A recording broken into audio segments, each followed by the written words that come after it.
प्रधानमंत्री नरेंद्र मोदी का आज जम्मू कश्मीर का दौरा था और काफ़ी दिनों से इस बात की चर्चा थी कि वो कुछ नई परियोजनाओं को यहाँ पर इनॉग्रेट कर सकते हैं, जिसके लिए जम्मू कश्मीर की जनता जो है वो काफ़ी उनका इंतज़ार कर रही थी। आखिरकार आज जम्मू कश्मीर में उन्होंने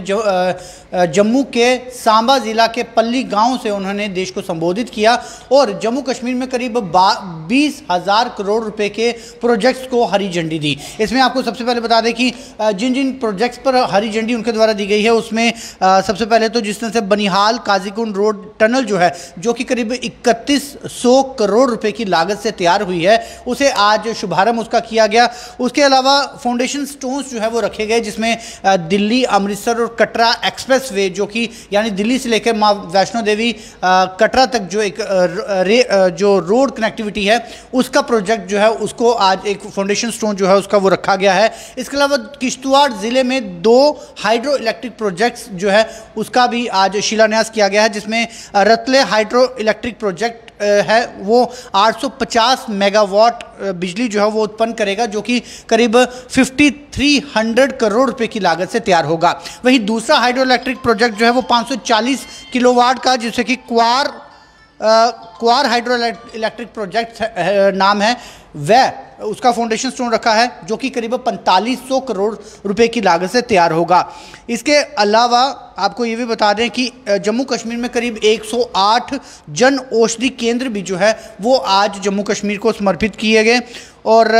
इसके अलावा भी पल्ली गांव में भी एक सोलर प्लांट जो है उसे इनॉग्रेट किया गया है, जिस माध्यम से सबसे पहले तो पल्ली गांव जो है उसकी लाइट जो है वो पूरी तरह से उस सोलर प्लांट के जरिए जो है वो मुहैया करवाई जाएगी, जिस वजह से प्रधानमंत्री नरेंद्र मोदी ने पल्ली गांव को ऊर्जा सुराज से संबोधित करते हुए ये कहा कि पल्ली गांव जो है वो पूरे देश में फर्स्ट कार्बन न्यूट्रल पंचायत के रूप में उजागर होकर सामने आएगा। इसके अलावा भी प्रधानमंत्री ने इस बात को संबोधन करते हुए कहा कि जब से आज़ादी मिली है, आज़ादी से लेकर अब तक जितनी भी सरकारें रही हैं, उन्होंने करीब 17,000 करोड़ रुपए की निजी निवेश जो है वो जम्मू कश्मीर में लाया है। लेकिन केवल भाजपा ने ही पिछले कुछ, जब से धारा 370 हटी है तब से लेके आज तक 38,000 करोड़ रुपए का निजी निवेश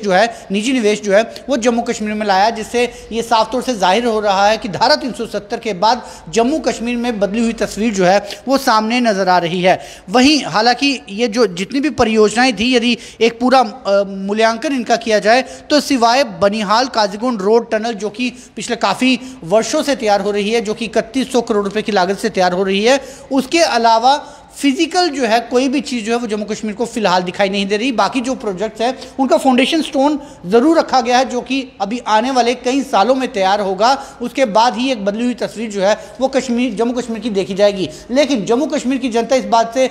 ज़रूर उम्मीद कर रही थी कि प्रधानमंत्री नरेंद्र मोदी जब जम्मू पहुंच रहे हैं तो उससे यहाँ की खास तौर से जो लोगों की ग्रीवेंसेज हैं वो भी दूर होंगी, जिस तरह से डेली वेजर्स अपने लिए उम्मीद कर रहे थे कि शायद उनको एक तोहफा जो है वो मिल सकता था। हालांकि बीते दिन जिस तरह से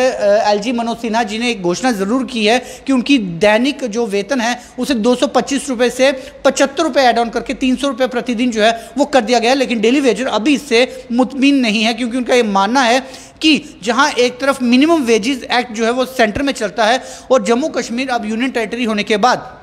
कम से कम मिनिमम वेजेस एक्ट जो है वो जम्मू कश्मीर में इंट्रोड्यूस किया जाना चाहिए, जो कि 300 रुपये से बहुत ज़्यादा है। ऐसे में 225 रुपये में 75 रुपये का इजाफा कर डेली वेजेस के लिए 300 रुपये प्रतिदिन की घोषणा करना ऊँट के मुंह में जीरे के मुताबिक है। वहीं दूसरी तरफ से जम्मू कश्मीर, क्योंकि प्रधानमंत्री ने इस बात की ओर इशारा ज़रूर किया है कि धारा 370 हटने के बाद जहाँ पहले तक की सरकारों ने कुल मिलाकर आज़ादी से लेकर धारा 370 हटने तक 17,000 करोड़ का निजी निवेश लाया था, वहीं यूटी बनने के बाद करीब 38,000 करोड़ रुपए का निजी निवेश जो है वो जम्मू कश्मीर में आया है। यानी यूटी बनने के बाद जम्मू कश्मीर को फायदा हुआ है। लेकिन जम्मू कश्मीर में रहने वाले बाशिंदों का यह मानना है कि यूटी बनने के बाद उन्हें भी इस बात का फायदा होना चाहिए, जिसका फायदा ना तो डेली वेजर्स को हुआ है और ना ही ओबीसी कैटेगरी को हुआ है, जो कि पिछले काफी दशकों से इस बात के लिए जद्दोजहद कर रहे हैं कि यदि केंद्र सरकार में 27% आरक्षण ओबीसी समाज को मिल रहा है तो जम्मू कश्मीर में यूटी बनने के बाद भी केवल जो पहले उन्हें मिल रहा था 2% आरक्षण, उसे बढ़ाकर केवल 4% किया गया है। तो उनका भी ये काफी देर से मांग थी, कल भी उन्होंने प्रोटेस्ट भी किया था कि कम से कम अब उनका जो 4% से बढ़ाकर जितनी उनकी जनसंख्या है कम से कम उतने मुताबिक ही उनकी जो आरक्षण है उसे बढ़ा दिया जाए। लेकिन उस तरह की भी कोई घोषणा नहीं की। कुल मिलाकर देखा जाए तो फिजिकल घोषणा जो फिजिकल लोगों को समझ आई है वो बनिहाल काजीगुंड की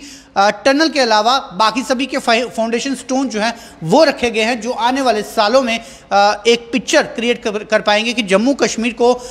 जो एक केंद्र की तरफ से एक पिक्चर देखी जा रही है कि किस तरह से उसे एक सुनहरा भविष्य दिया जाएगा, वो आने वाले सालों में ही तय होगा कि वो तस्वीर जम्मू कश्मीर की बन पाएगी या नहीं। फिलहाल आप जुड़ रही व्यूज टुडे न्यूज़ के साथ।